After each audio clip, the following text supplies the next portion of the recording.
Agora sim. Olá, eu sou o professor Fábio Roberto Lucas, do programa de pós-graduação em Literatura e Crítica Literária. Esse é mais um episódio da série Vida Literária, uma série de episódios aqui do canal do programa que visa compreender a relação entre a experiência literária e as outras práticas com as quais a literatura se conecta. Por exemplo, a educação, o ensino, a tradução, o mundo editorial, o campo literário, né? A agitação cultural, a militância política, dentre muitas outras conexões que a experiência literária pode ter, né? E hoje nós temos um convidado muito especial, o escritor Severino Rodrigues, né, que eu já vou apresentar, mas que eu já agradeço a participação, né, do Severino e também, né, do Gil Sandro Salles, o nosso mestrando, né, que vai entrevistar, né, o Severino aqui junto comigo, né. Eu vou apresentá-los e em seguida passo a palavra para eles, né. O Gil Salles é aluno de mestrado em Literatura e Crítica Literária na PUC São Paulo, com bolsa CAPES, formado em letras pela USP, com bacharelado e licenciatura em português e linguística, tem paixão por livros, por leitura e pela literatura capaz de transformar vidas. Trabalha desde 2007 com livros de literatura para crianças e jovens, tendo atuado na edição de obras premiadas e com grandes tiragens. Atualmente gerencia em seu trabalho a equipe responsável pelos livros de literatura e não ficção da Editora do Brasil e no mestrado participa, entre outras atividades, do Grupo de Estudos de Literatura Juvenil, o GPLIG PUC-SP. Seu principal objeto de pesquisa para a dissertação é o PNLD literário, os impactos das políticas públicas no acesso a livros e o papel dos editores na formação de leitores de literatura. Já o Severino Rodrigues, né, o nosso convidado aqui, né, é autor de livros para jovens, adolescentes e crianças, também é professor e pesquisador, além de roteirista de histórias em quadrinhos. Já ganhou diversos prêmios, como o altamente recomendado da Feira Nacional de Literatura de Infanto-Juvenil, né, o selo Cátedra Unesco de Leitura da PUC-Rio e o prêmio da AILIGE, né. Suas vivências em sala de aula inspiram vários dos seus livros. Publicou a série Cabeça Jovem, Editora do Brasil, que é um sucesso nas escolas, né, e é composta pelos títulos Bateria 100% Carregada, 10.000 Voltas ao Meu Mundo, 1.000 Pássaros de Papel e 1 Milhão de Mistérios. A série mergulha nos conflitos e amadurecimentos de um grupo de adolescentes, às voltas com as questões psicológicas da modernidade.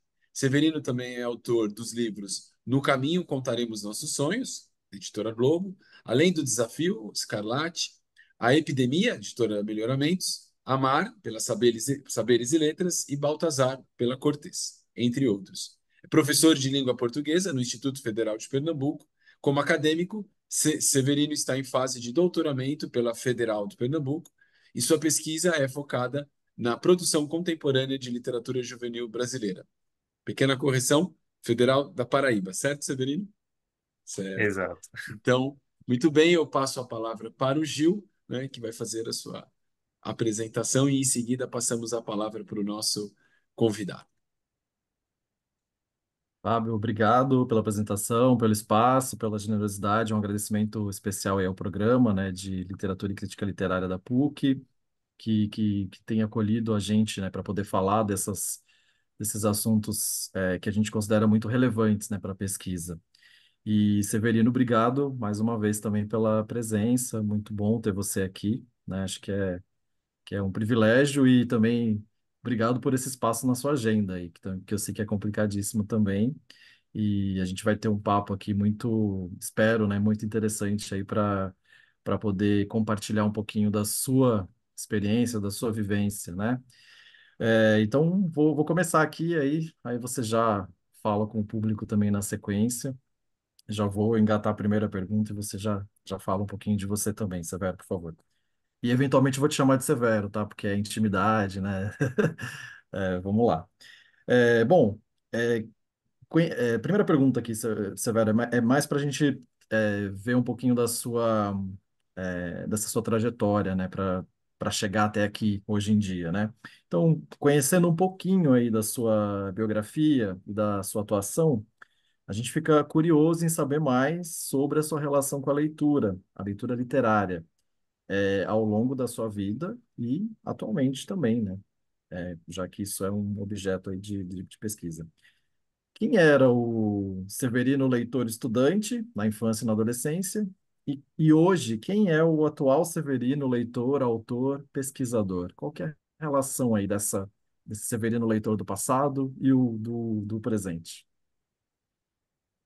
Muito obrigado, Gil e Fábio, pelo convite. É uma alegria, né, nós estar participando deste bate-papo. Já acompanho os trabalhos, né, da PUC São Paulo, sobretudo na área de literatura, os eventos. Então, estudando também, né, acompanhando as palestras, os minicursos, os eventos. Estar aqui hoje compartilhando um pouquinho da minha experiência com vocês é muito gratificante. Então, agradeço já de antemão. E excelente pergunta, Gil. Esse contraponto entre o Severino Leitor, lá da infância, e o Severino Leitor de hoje. Então, como é que como de um se chegou ao outro, né? Como é que eles dialogam nesse processo? O Severino da infância, ele lia o que a escola pedia o que era acessível, né, na escola.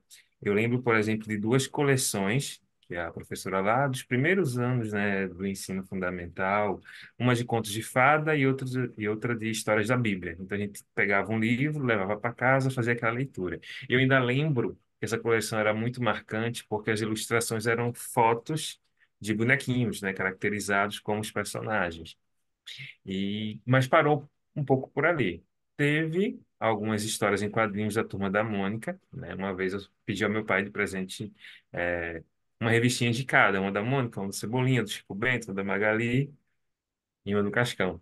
E eu fiquei lendo e relendo aquelas histórias, né, durante muito tempo, mas meu contato com narrativa era pela televisão, pelas histórias em quadrinhos, por aquele universo. O livro, eu sinto que ele chegou efetivamente na minha vida, né, além das histórias infantis, mas no ensino fundamental 2 ali, né, que é hoje chamado de anos finais, quando chegaram as solicitações de livros. E eu lembro que o meu irmão, né, no início, foi solicitado para a leitura da Ilha Perdida, da Maria José do Pré, que é um clássico da literatura infantil brasileira. E foi o primeiro livro que eu me senti assim, leitor de verdade, um livro de mais de 50 páginas, mais de 100 páginas, com poucas ilustrações, bastante texto. E eu lendo um pouquinho todos os dias ali no quintal de casa, e me imaginando como é que seria, né, pegar ali uma canoa, ir até uma ilha perdida e me aventurar. Então foi uma leitura que me marcou muito. E depois fui lendo outros livros que foram solicitados para a minha turma, e aconteceu algo curioso. Como a minha família vem do interior, né, então o acesso aos estudos não ocorreu para todo mundo, então os meus pais tiveram essa preocupação, né, de me incentivar e o meu irmão aos estudos, a investir nessa área. Então meu contato com o livro foi por meio da escola. Por isso eu gosto de dizer que eu sou fruto da leitura a partir, da escola. E aí, algo curioso, eu comecei lendo os meus livros, que eram indicados, depois eu li os do meu irmão, e aí eu fui pegando emprestado de outros colegas de outras turmas. Então, eu acabava dialogando com outras turmas, outros colegas, para pegar esses livros emprestados. E aí eu fui conhecendo diversos autores, como, por exemplo, né, a Ana Maria Machado, o Pedro Bandeira, que são autores que também marcam a minha trajetória e hoje eu reconheço que me influenciam. E ainda nesse período eu comecei a pensar, e se eu escrevesse um livro? Né? Eu ainda lembro, eu tinha de 13 para 14 anos, era mês de dezembro, eu peguei um caderno em casa e comecei a escrever uma história, né? E depois eu fui investir um pouquinho nisso, então foi o primeiro livro assim, à mão. Eu tenho uns rascunhos guardados até hoje, cheguei a concluir a história, mostrei para minha professora de português na época, mas não dá para publicar. É um livro que ficou ali como experiência. A sementinha ficou. Paralelamente, eu já tinha interesse pelas aulas de língua portuguesa, eram as minhas aulas preferidas, e acabei enveredando aí por esse caminho, né, de escolher o curso de letras. E aos 17 anos eu foquei no vestibular. Mas eu foquei no vestibular pensando, assim que eu passar, eu vou investir também nessa área de escrever histórias, de publicar meus livros. Então, aos 18 anos, eu comecei a investir de verdade, né? Lendo, pesquisando, participando de concurso, mandando os primeiros textos para as editoras, o que é uma temeridade. A gente está conversando aqui com o Gil, que é editor. Então, se ele recebe um texto, um original, de um jovem de 18 anos, ele tem que pensar muito e pesar muito, né? Vai publicar, não vai publicar? Quais são as implicações disso? Mas eu não tinha medo de correr atrás dos meus sonhos nesse sentido. Então, eu saí mandando. 4 anos depois, em 2013, publiquei meu primeiro livro, O Sequestro Urbano, que saiu pela Cortez Editora. Então, isso aí é um processozinho Uhum. sintetizado desse percurso. E hoje o Severino Leitor, atualmente eu estou cursando doutorado, né, e minha pesquisa é justamente a literatura juvenil brasileira, né? O recorte cai um pouquinho na produção contemporânea, mas eu dou uma visitada nesse histórico ao longo do tempo. E tem um lado bom, que eu acho que eu preenchi lacunas, eu fiz uma Sim. reflexão bacana de entender o mercado, a relação da literatura com a escola, todos esses 140 anos de produção para jovens, porque minha produção, apesar de eu ter livros para o público infantil, a maior parte dos meus títulos é para adolescentes e jovens. Ao mesmo tempo, deu uma certa crise, certo? Ao conjugar Imagino. todas essas informações. E aí estou, talvez, me redescobrindo aí leitor, escritor, tentando coisas novas, experimentando aí outras linguagens. Então, estou num processo aí de transição nesse percurso. E que bacana, nossa, assim, essa parte primeiro do seu passado, leitor, eu sempre tenho essa curiosidade com escritores, né? E especialmente com gente que é da área de literatura. Saber dessa relação que você de alguma forma manteve, né? Por acaso, os livros que a escola meio que obrigava você a ler, depois isso foi se fortalecendo, virando paixão e profissão, né? Isso é uma E trajetória eu posso muito contar duas coisinhas que eu participei hoje pela manhã de claro, uma por atividade favor. com uma escola, e eu lembrei de duas situações, né? Uma, eu falei que eu tinha essa questão muito com os desenhos animados e tudo. E eu brincava no quintal de histórias episódicas, digamos assim, eram episódios. Então, eu sabia que um desenho animado tinha 20 minutos a meia hora, né, dependendo do Hum, tipo.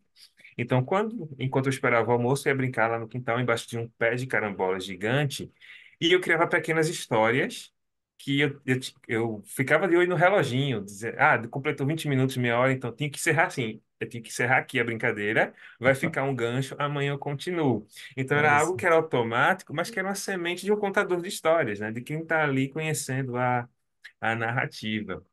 E eu cheguei a escaletar o que seria um desenho animado em Sei. capítulos, 25 capítulos. Durante a pandemia eu encontrei os rascunhos. Estou pensando em Uau. revisitar como autor agora essa história, né? Então acho que essa sementinha de contar histórias, de viver aventuras, de trabalhar com a imaginação, a fantasia, a criatividade estavam sempre ligadas ali, né? Acho que o escritor não perde esse vínculo forte que tem com a infância.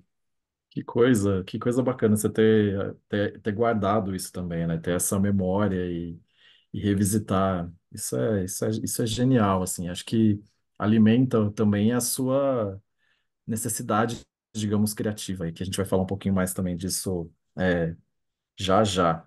É, Severo, acho que assim, pensar, né? Você é professor, né? Tem essa relação muito forte com a língua portuguesa, né? No sentido de ensiná-la, e a literatura entra nesse lugar aí também, né?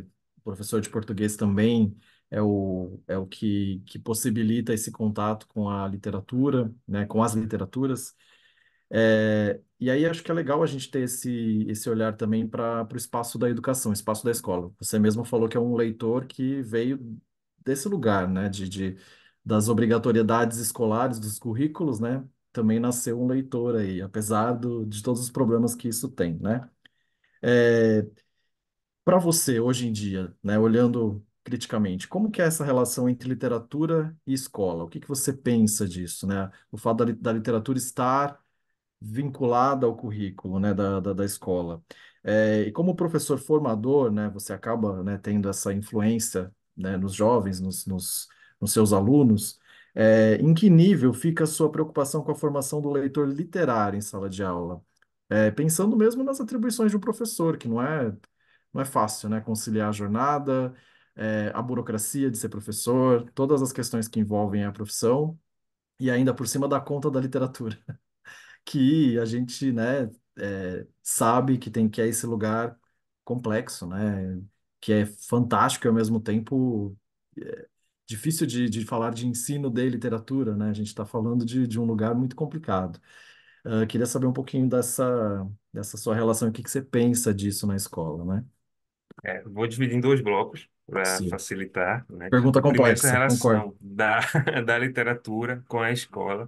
Eu acho que, sobretudo, e também da literatura juvenil, né? Um vínculo aí maior também com e infantil com essa produção, né? Então, muitas vezes a escola é a porta de entrada, né, de muitos alunos com o universo da literatura. E a própria constituição da literatura infantil e juvenil, se a gente pega ali Ocidente, França, depois Brasil, tem uma estreita ligação com a escola. No caso da literatura juvenil, fiz as contas, 140 anos de produção literária para jovens no cenário brasileiro e, desde o início, né, está atrelado a esse contato com a escola. Então, é uma separação muito difícil, mas eu acredito que, apesar de tudo, os bons professores, aqueles que são leitores e aqueles que são preocupados em formar leitores literários, eles vão conseguir eh, driblar aí essas questões e tentando estimular, incentivar a leitura. No caso da escola, eu brinco assim, as leituras obrigatórias me estimularam a ler, né? Então, eu acho que o professor tem a obrigação de passar boas leituras. Então, eu acho que a questão da obrigatoriedade, eu olho de um modo relativo hoje, Uhum, levando em consideração a minha história. Mas eu penso justamente nisso. É importante saber o que escolher. Se você obriga seu aluno a ler um livro bom, talvez, né, o modo como você vai apresentar, o modo como você vai convidar essa leitura, vai fazer com que eles se interessem. Eu tenho situações de, em sala de aula, ter comentado sobre um livro e depois aquele aluno ir atrás de procurar. Desde, por exemplo, A Marca de uma Lágrima, do Pedro Bandeira, que eu estava dando aula sobre trovadorismo, aí falando de amor platônico, eu acabei comentando, né, narrativa contemporânea, e na aula seguinte, uma menina me chamou no canto, professor, vem cá. Aí ela tira da mochila o livro. Olha, comprei para ler. Né? Então, eu acho que quando se compartilha uma narrativa, uma história que pode encantar o leitor, ele vai ficar curioso. Tem outra situação de um aluno que foi atrás do Guarani, do José de Alencar. Né? Aí eu olhei para ele e disse, você está lendo? Tô. Ele estava achando difícil a linguagem ali, mas como eu tinha contado um pouco da história, dos personagens, ele estava curioso para conhecer. Então, aí puxando um pouquinho para o outro lado da pergunta, né, como é que o professor de literatura pode trabalhar com a formação, né, de leitores literários? É, o exemplo é o primeiro passo, certo? E você compartilhar histórias que verdadeiramente te tocaram, né? Porque tem muitos professores que ficam naquelas leituras que já fizeram parte da formação e não buscam coisas novas, de saber o que os jovens, né, estão conhecendo. Eu procuro sempre estar entendendo o que é que você está lendo, está gostando, não está gostando, e conhecer um pouquinho desse universo. Mas quando a gente compartilha histórias, a gente emociona, a gente surpreende, a gente faz com que o leitor queira, né, essas narrativas. Assim que eu comecei a trabalhar na instituição que eu estou hoje, né, saiu um edital para compra de livros da biblioteca. E aí eu fui olhar um pouquinho o que é que já tinha na biblioteca. Tinha muitos clássicos e tinha poucos alunos. Então, eu digo, vou fazer um movimento inverso. O que é que eles estão gostando? O que é que eles querem? Então, eu fui lá preencher a lista com sugestões e depois estavam os alunos brigando lá por alguns títulos para fazer a leitura. Porque eu acho que esse processo de escutar o outro, né? Escutar o jovem, escutar a criança, o que é que eles querem? O que eles estão ali a fim de ler, eu acho que é muito importante. E eu faço algo com os meus alunos de ensino médio, que eles levam os livros que são considerados infantis, e eu faço um momento de histórias para eles. Eu começo brincando com um assunto sério. Eu digo, olha, talvez ninguém tenha contado histórias para vocês quando vocês eram crianças. Então eu vou suprir essa lacuna aqui agora. Eu vou contar essa história infantil que eu trouxe. No início eles olham enviesados assim, mas quando eu vou contando ali aquela história que tem algum vínculo com a temática da aula, ou com o que eu estou querendo discutir com eles naquele momento, aí eles dizem, não é que o livro era bom? É sobretudo os adolescentes que olham meio assim, o que que esse professor está inventando?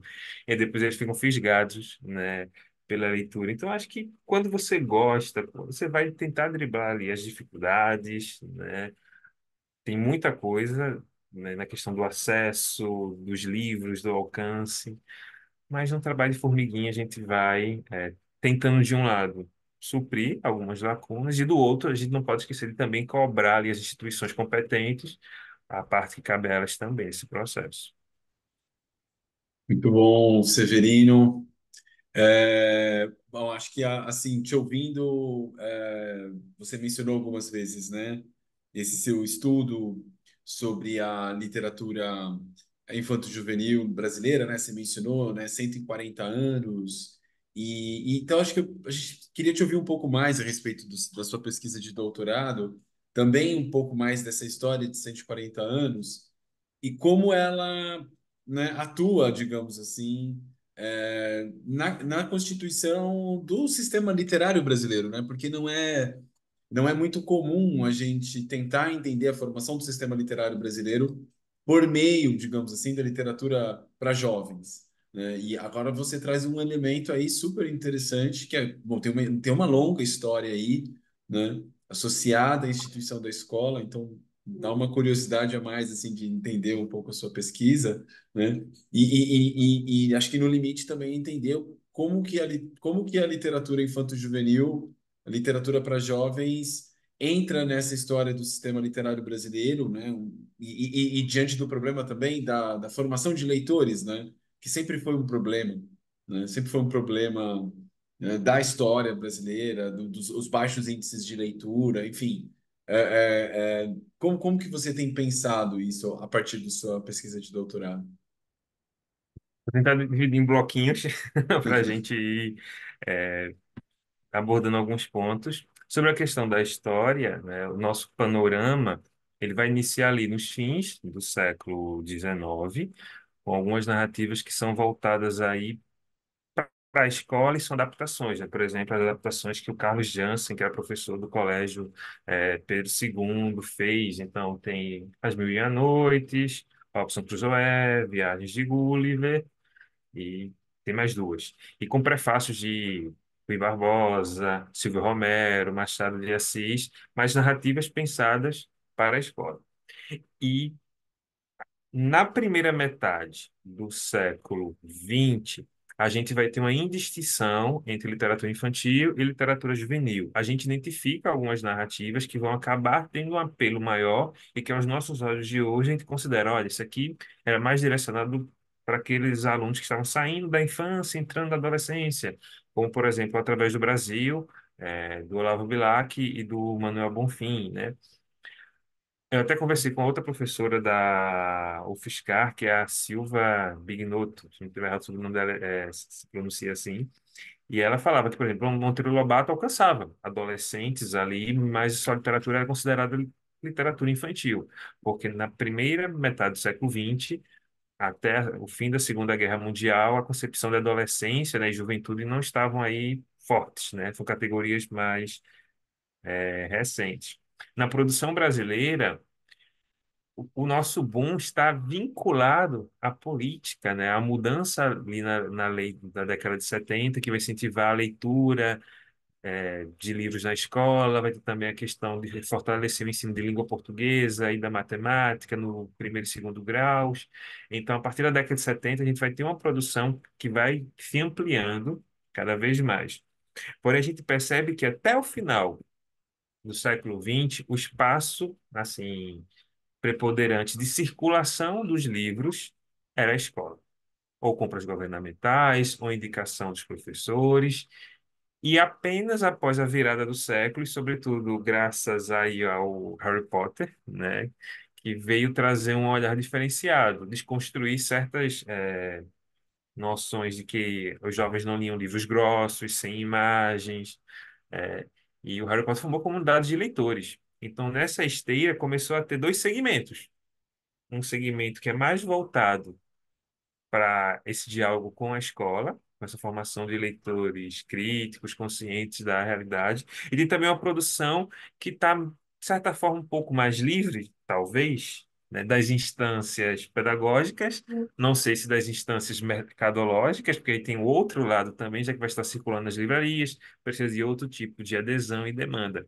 Então, é uma questão bastante complexa que vai unindo vários polos, mas, de modo geral, até o século XX, a escola era o lugar prioritário dessa circulação, e a partir do século XXI a gente vai ter essa cisão aí, mas que volta e meia acabam se influenciando, se tocando ali em alguns momentos. Eu esqueci a outra parte da pergunta agora. Eu fui fazer essa volta lá para o século XIX Era e pegar sobre agora, século XXI. como essa história, né? Através dessa história a gente também consegue entender a, a questão dos baixos índices de leitura no Brasil, o quanto isso também hoje mudou, não mudou, né? Quer dizer, é sempre um problema perene, né? Sempre se colocou, né, que a literatura brasileira tinha um sistema deficitário, vamos dizer assim, porque, né, ela não tinha o pé leitor, né? Ou o pé leitor era pequeno, né? Se tinha a comunidade dos autores, as obras, mas cadê o leitor, né? Cadê o público leitor, né? E É, e eu não nesse, sei o quanto também essa virada aí que você mencionou do 20 para o 21, né? Ela afeta, ela não afeta, como ela afeta essa questão dos índices de leitura no Brasil. olha, eu acredito que desconstruiu muita coisa nessa virada. E a pesquisa mais recente, né, da Retratos da Leitura no Brasil, a quinta edição, traz alguns dados curiosos, que, considerando o perfil leitor brasileiro, né, quem lê mais são os adolescentes e os jovens, né, do que o público adulto. Então, esse público é o que mais lê. E, curiosamente, esse público que está mais lendo é justamente aquele que tem mais acesso a outros bens culturais. Tem acesso à internet, tem acesso a vídeos, séries, músicas, né? Então, eles estão em alguns espaços ali de circulação de cultura. Então, talvez a questão, e aí, das minhas leituras recentes, até uma das partes lá da minha tese, pensa essa relação dos jovens e da leitura, e dos jovens e a literatura, é justamente pensar também essa questão da cultura, né? Que muitas vezes a gente fala que o jovem, ele não gosta de ler, mas será que ele tem acesso à leitura? Muitos hoje estão lendo pelo celular, né? Eu lembro de uma aluna que estava muito curiosa para saber a continuação de uma série, mas o livro não tinha saído aqui no Brasil ainda. Ela tinha conseguido, né, o PDF online e estava traduzindo aos poucos na internet os capítulos, trechos, porque ela queria saber o que ia acontecer. Aí você fala que esse aluno não está lendo, né? O que a gente percebe também é o seguinte: os alunos que leem, leem muito, enquanto para outros a leitura parece não representar muita coisa, né? Então, o desafio é conquistar esse aluno que não está lendo. Por que que ele não está lendo? Porque ele não está se interessando, né? Ele teve o convite, teve o estímulo, teve o exemplo, porque a gente percebe quando tem as bienais de São Paulo, Rio de Janeiro, eventos literários, né, de autores que são considerados best-sellers, a gente vê muitos livros e comprando, né, muita coisa. Então a gente trabalha com essas tensões, né? Literatura como arte, literatura que esbarra na escola, a literatura que esbarra ali com as questões mercadológicas, né? A gente trabalha o jovem lê, o jovem não lê. Quem é o jovem que lê? Aquele que tem acesso, aquele que não tem acesso, né? Ele tem acesso a outros bens culturais. Que tipo de livro a gente está ofertando para esse jovem? Será aquilo que ele busca, né, ou não? Então, é uma questão muito complexa, muito ampla, envolve diversos aspectos, mas que a gente, como professor, a gente tem que pensar.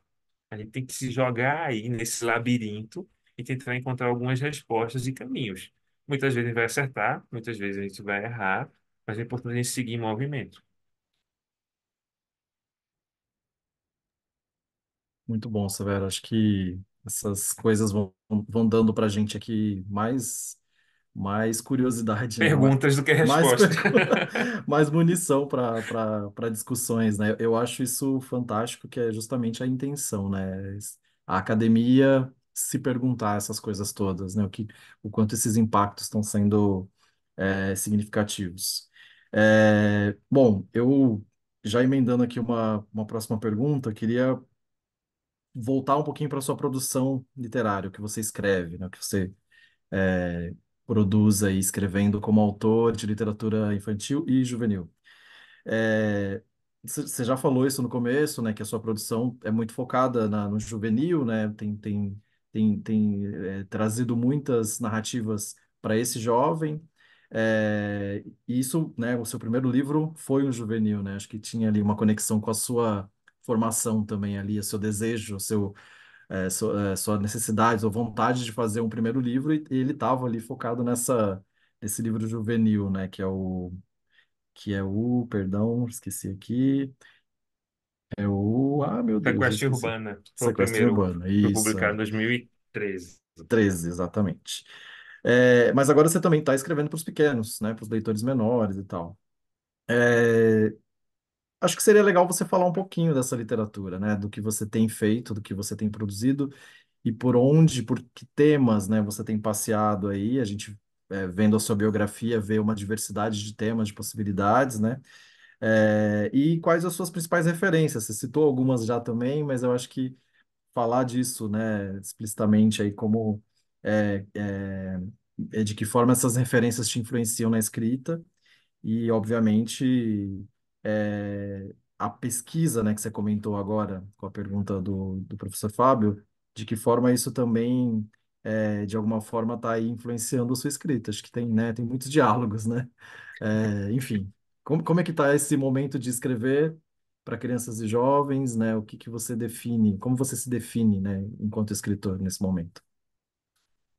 Eu gosto de. Eu fui tentando fazer umas sínteses assim para organizar até o meu próprio pensamento em relação a esses diálogos. Eu me considero leitor, escritor, professor e pesquisador. E eu acredito que esses quatro pontos se misturam a todo momento, né? Já tentei colocar em bloquinhos, mas eu acho que não dá. Eu acho que faz tudo parte ali do Severino. Meu início como escritor foi na narrativa de aventura e de mistério. Então, os primeiros três livros, Sequestro em Urbana, Mistério em Verdejantes, teve ali a Fera dos Mares no meio, teve o Casos Falcões Peregrinos, e antes desses teve o que virou depois o De Férias com o Perigo, né? Foi o primeiro livro que eu tentei escrever, passou muito tempo na gaveta, quase foi publicado, depois não foi publicado, depois voltou para a gaveta e saiu recentemente, né? Uma temeridade, mas saiu. E eu gosto muito dele. É, então, comecei ali com mistério, suspense, né, aventura, mas depois eu senti que eu precisava aprofundar um pouquinho mais meus personagens. E foi daí que surgiu a série Cabeça Jovem, né? Eu considero ali o Bateria 100% Carregada, que é o primeiro livro, um ponto de virada na minha produção, porque eu faço algo totalmente diferente do que eu tinha feito até aquele momento, com narrativas de capítulos mais curtos, trabalhando com a linguagem dos jovens de hoje, com esse diálogo com a tecnologia, com as questões de saúde mental, que, quando a ideia surgiu lá em 2016, pouco se falava daquilo. E agora, no cenário pós-pandemia, a gente tem uma repercussão muito maior. Então, a série Cabeça Jovem é realmente um divisor de águas. E nela, eu digo que tem tanto Severino Leitor, quanto o Severino professor, o Severino pesquisador. A série tem influência, por exemplo, das narrativas do Luiz Gil, né, que fez até a quarta capa do primeiro livro da coleção. Então, ele foi uma inspiração também nesse processo. O meu lado professor acabou ali dialogando com os clássicos, trazendo esse convite, né? Olha, se você ler esse livro aqui, depois você pode ir ler outro. Então é muito bacana, por exemplo, quando eu às vezes encontro alguma lista, né, com algum livro meu da internet, às vezes tem assim, 10.000 voltas ao meu mundo no primeiro bimestre. A volta ao mundo 80 dias no segundo bimestre. Então eu digo, olha que bacana, tá tendo esse link do livro que os personagens estão lendo na história, está sendo lido ali pelos alunos também. E eu comecei a trilhar por outros caminhos agora, que está indo por outras linguagens, né? Tentando coisas diferentes. Por exemplo, Centauro e a Sereia, que é meu primeiro texto de fantasia, com um centauro e uma sereia ali que vão sofrendo algumas transformações ao longo da história. É um texto diferente, sem isso do universo da escola, sem aventura, sem o mistério e suspense. Então, procuro trabalhar um pouquinho, fazer algumas coisas diferentes, tentar surpreender o leitor. A minha literatura infantil tem a relação com os recontos, em que eu procuro tentar fazer algo diferente do tradicional.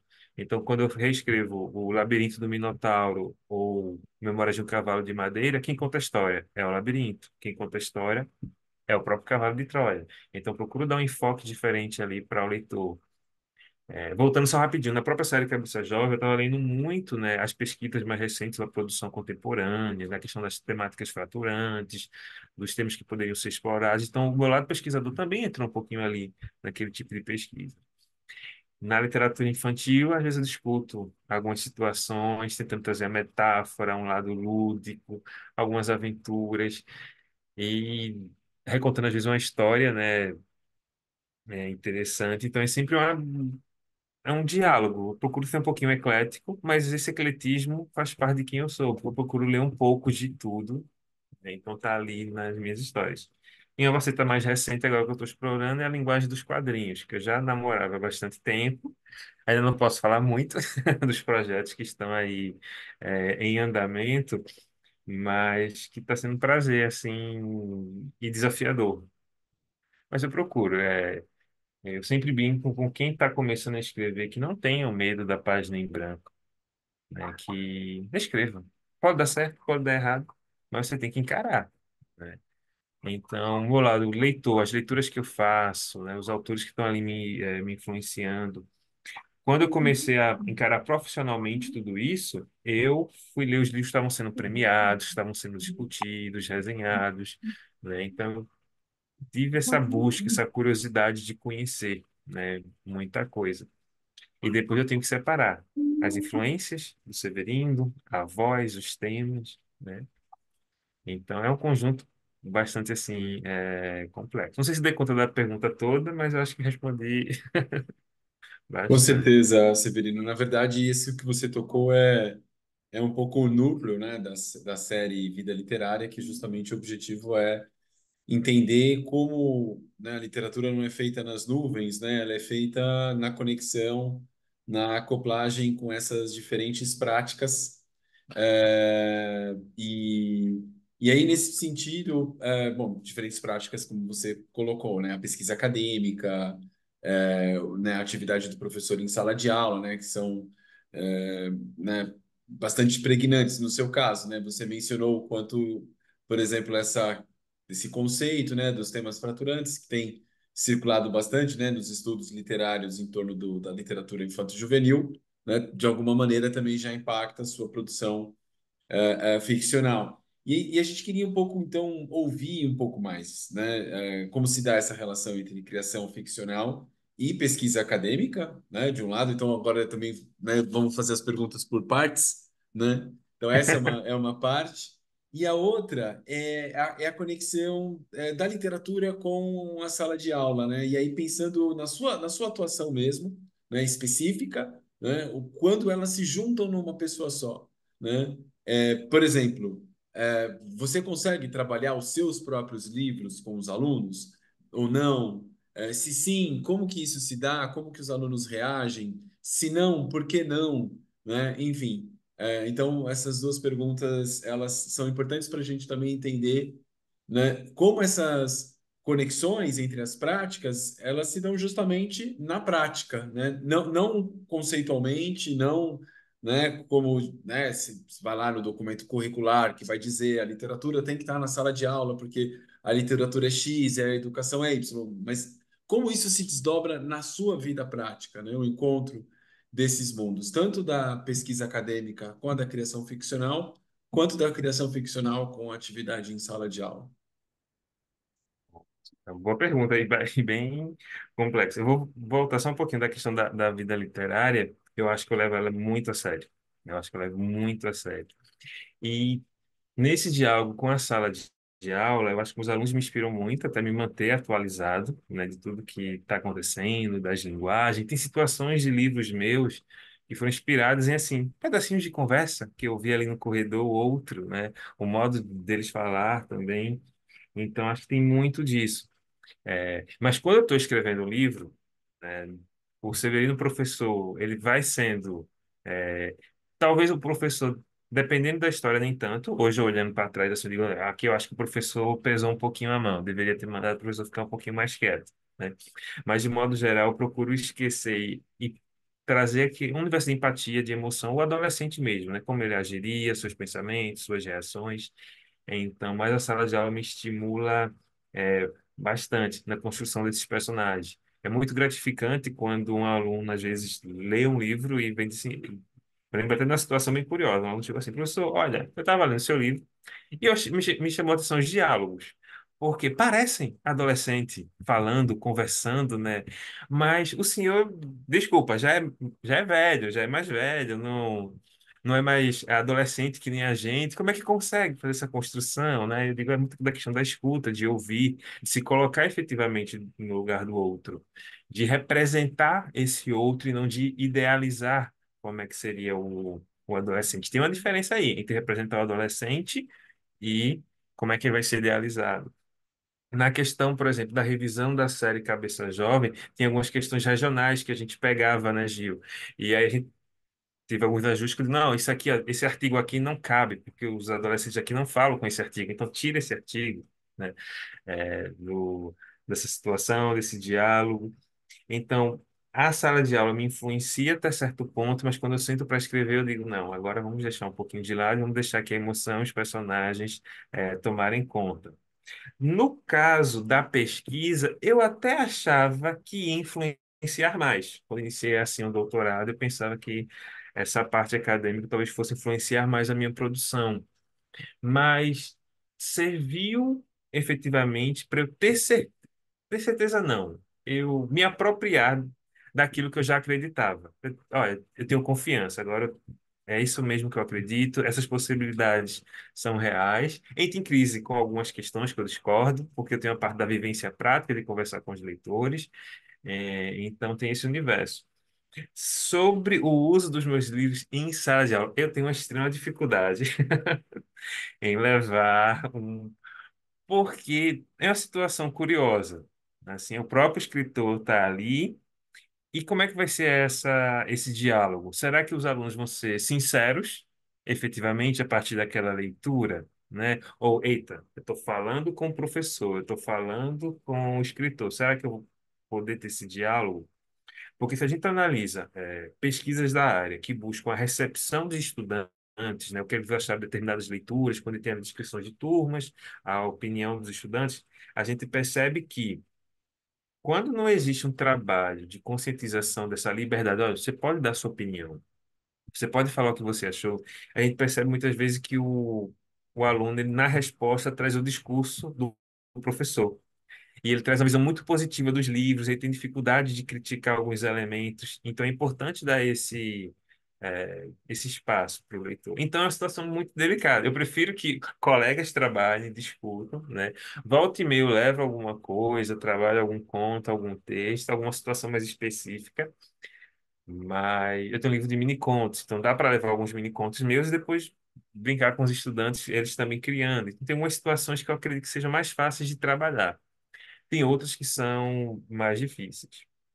Eu tenho um livro, o No Caminho Contaremos Nossos Sonhos, que ele é inspirado numa atividade que é desenvolvida lá no Instituto, que eu faço parte, né, que é o Festival de Literatura, em que as turmas se dividem e que os alunos adaptam clássicos da literatura para formato do teatro. Né? Eu pego uma peça de teatro já e faço a adaptação e apresento. Então, eu escrevi esse livro em 2020, né, durante a pandemia, que foi um ano que não teve o Festival de Literatura. Então, eu escrevi o Festival de Literatura, inclusive com o tema que estava sendo pensado para aquele ano, que era trabalhar com a obra do Shakespeare. Então, aquele livro, eu até brinco assim, o que você achar que é invenção, provavelmente inspirado em fato real. E o que você achar que é fato real, provavelmente ali foi ficção na história. Porque os alunos têm sempre essa capacidade de surpreender. O livro quase teve outro título, né? Festival de Confusões, mas aí não era tão poético, não era tão. Ficava muito dado ali as questões do texto. Por uma sugestão do editor, né? O Lucas, que eu buscasse outro título. Aí eu peguei lá do Sonho de uma Noite de Verão, uma frase, adaptei e se tornou No Caminho Contaremos Nossos Sonhos. E ali tem muito dessa dinâmica de sala de aula, das confusões. E o bacana é quando eu pego resenhas da internet ou quando tenho acesso ali, os alunos se reconhecerem e dos adultos que leram o livro se lembrarem dos tempos da escola. que muitas vezes as pessoas esquecem essa fase. Eu digo, não pode esquecer. Quem é professor que está trabalhando com criança ou com adolescente, lembra do que vocês gostavam, das leituras que tocavam vocês? Então, essas mesmas leituras toquem ali os seus alunos. Ficou algum ponto? Se ficou, vocês me lembram. Não, acho que respondeu super bem. Imagina, essa pergunta é dos seus livros em sala de aula, eu já imaginava um pouquinho assim de como você lidava com isso, e eu acho também realmente complicado. E essas relações todas aí, né, que você comenta, da, até essa experiência aí com o livro do Shakespeare, né, acho que isso mostra aí um pouquinho né, dos caminhos que você tem percorrido, amadurecido, né, acho que esse cuidado que você tem também de conciliar as muitas facetas, né, que são o Severino. Acho isso muito, muito, muito bacana. E um viva aí o editor que propôs esse título bonito aí pro, Que não quis o festival, né? Que que não não quis o quis o festival festival. festival de Com confusões. certeza seria outro livro, né, com esse título. Bom, Severo, a gente está aqui caminhando para o fim e acho que um bate-papo cheio de possibilidades de conversa, de diálogo. Como eu disse anteriormente, é justamente a intenção, né, do Vida Literária, da gente poder trazer abrir esses diálogos, né? E não necessariamente fechá-los. Acho que e o que não é, o que que é a literatura, se não isso, né? Nos deixar cheio de perguntas mais do que respostas. Eu acho que foi muito bom. E aí, para fechar, a gente queria que você falasse, né? Deixasse digamos, uma mensagem, aquela coisa bem. Deixe sua mensagem, mas uma mensagem, acho que falando Para justamente os aí com. leitores, para os escritores, para os Não, professores eu e para os acho que, assim, pesquisadores. isso, vamos pensar nos nossos espectadores aqui, quem está vendo, quem está acompanhando essa entrevista, é, que tipo de mensagem o Severino, autor, pesquisador, escritor, professor, pode deixar isso, falando de literatura, né? Acho que, e também puxando um pouquinho para esse lado da pesquisa acadêmica, né? Que também é um dos enfoques né, o que você, né, gostaria de deixar de recado mesmo para quem está interessado na área de pesquisa, de literatura, de leitura literária, né, e de alguma forma consolidar, né, esses conflitos que a gente traz aqui por meio da literatura, da arte da arte literária, enfim. Olha, uma dica aí uma sugestão que eu dou para quem está pesquisando, que a gente ainda tem muitas lacunas na área. A gente não imagina o quanto de lacunas a gente tem. E essas lacunas são possibilidades e potencialidades de novas pesquisas, de investigações, de trazer respostas, né? Tanto na questão de trazer esse contato mais direto com os jovens leitores, quanto também de conhecer a nossa produção contemporânea. Porque muitas vezes, e aí a gente recai muitos trabalhos da área nos livros que são premiados, né? E tem muitos livros que estão circulando em outros segmentos, né? Sejam nas demandas dos próprios estudantes, seja na sala de aula por meio do PNLD, por exemplo, já está fazendo a pesquisa. Tem muita produção que circula fora do eixo Rio-São Paulo, também é interessante de ter esse olhar. Então, a gente tem que procurar ler de tudo, um pouco e muito disso aí que tem sido feito. Eu acho que vai incentivar novas leituras, novas pesquisas e vai enriquecer a gente de possibilidades. Para quem escreve, talvez dali surja uma ideia, né? Talvez tenha uma lacuna ali que possa ser preenchida. Então, leiam muito, leiam de tudo, mas busquem sempre livros que toquem aí nos leitores com emoção e empatia.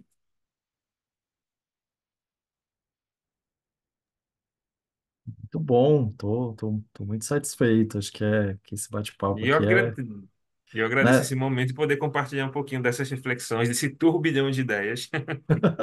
A gente sabe que é pouco tempo, né, Fábio? Mas também Sim, mas foi bastante, né, nossa, produtivo, foi bastante denso.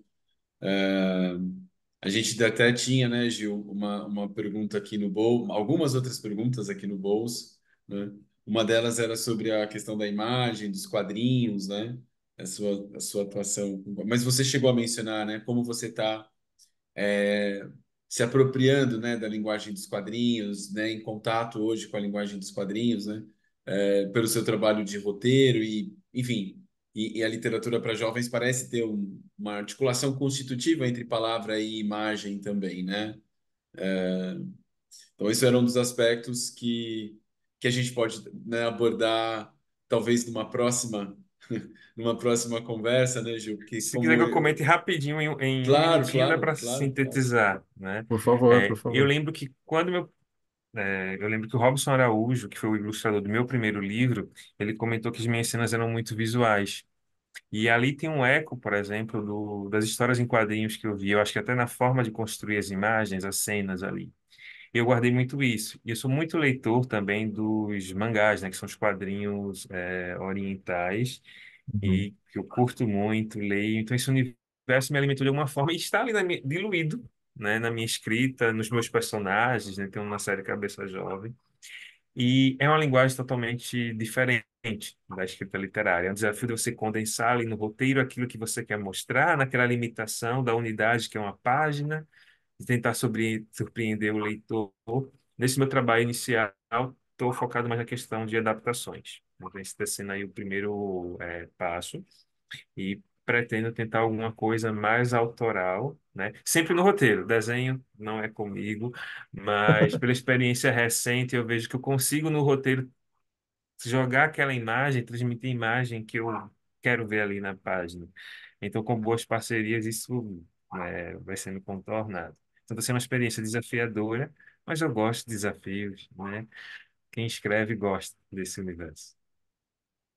Muito bom, muito bom. Acho que já deixou um gostinho aí para a gente continuar essa conversa em outros momentos. Ah, deixo aqui então a minha palavra final, né, reiterando os agradecimentos ao Gil, primeiro, né, porque o Gil que teve essa ideia muito interessante de convidar o Severino, e de fato, né, o Severino tem um percurso que contribui muito, né, com as reflexões aqui da série Vida Literária, então acho que foi um episódio bastante produtivo nesse sentido, né, e por isso eu agradeço a vocês dois. E já deixo aqui a minha despedida, antes de passar a palavra ao Gil, que faz a sua despedida, e depois a gente deixa, né, a palavra final ao Severino. Muito obrigado. Obrigado, Fábio. Foi muito bom, assim, emocionante, né, fazer essa ponte, até por essa questão, o meu papel como pesquisador, né, estou agora mestrando, mas também como editor, essa proximidade, essa troca boa, né, que a gente tem com os autores, e o Severino é um desses autores que proporcionam muitas descobertas, né? Acho muito bom, muito boa a troca que a gente sempre teve. E fico muito feliz, né, de poder estar aqui com esse espaço na PUC São Paulo, de poder ter esse bate-papo tão bacana com o Severino. E agradeço ao Fábio, à PUC e ao Severino, obviamente, nosso convidado aí de hoje. Obrigado, Severo. E obrigado a todo mundo que está aí acompanhando também. Agradeço então, Gil, Fábio, todo mundo que acompanhou esse nosso bate-papo. E vamos lá conhecer a nossa literatura, a nossa produção. Leiam muito, leiam de tudo, leiam sempre com muita emoção e muita empatia. Valeu.